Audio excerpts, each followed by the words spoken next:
The sun hadn't been up long when the first of the buses arrived. Most teachers hated bus duty. Within their classrooms, every teacher is a benevolent dictator, a king or queen, a demigod. Outside, even on campus, our power is greatly diminished. We're not in our space.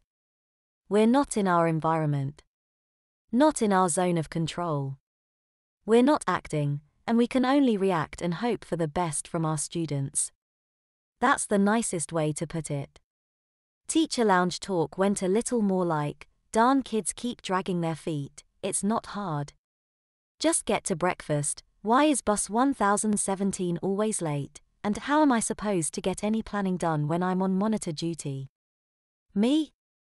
I loved it. My students were too young to walk across campus unaccompanied, and the pre-K bus as well as the Psi, Maturosis and Developmental Plateau bus was scheduled to be the last to arrive. Ergo, I was always on bus duty, at least until my students came in. All of my current students, anyways. Good morning, Eleanor. Hello, Michael. Glad you're back, Mindy, hope you're feeling better. Good morning, Mr. Gibson. Hey, Mr. G. I am. Thank you, Mr. Gibson. And so it went. Going into my 10th year of teaching meant that I knew a good chunk of every kid in every grade. I taught a lot of these children their alphabet and first sight words. Heck, I'd potty trained a lot of them. For all their blather about maturity and adultness, Amazons in my experience tend to suck at potty training their children. I'm showing my bias, but I suspect that deep down neither their children nor they are ready when it happens. That and the giants tend to spoil their children and make up in the discipline department with the littles that they choose to adopt. Typical Amazons. Knowing the kids had its perks.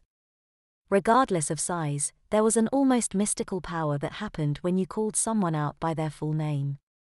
And I knew a lot of names. Phyllis Marianne Finster. You know better than that. The third graders' jog slowed into more of a power walk. That's better, PHYLLS. Thank you.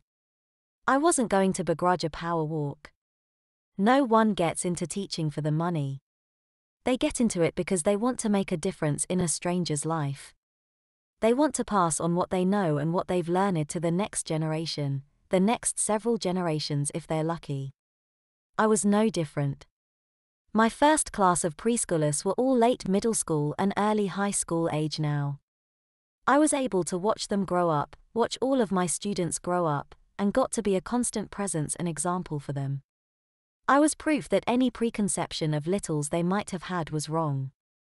I was just as much a teacher, just as much an authority figure, just as much an expert, and just as much an adult as any Amazon on campus.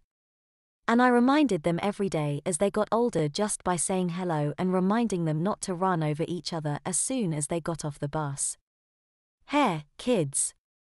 After the initial bus and breakfast rush, the infamous bus 1017 included Mrs. Bofs and my buses pulled in. Tanya looked to me.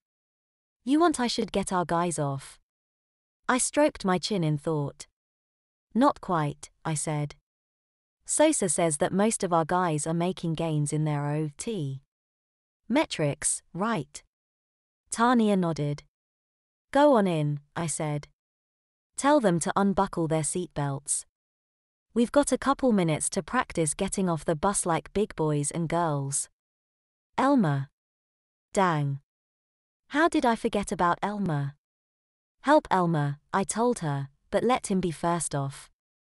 He can be our good example. Amazon strength buckles were hard enough for Amazon strength kids that age. Elmer was my youngest this year and a tweener.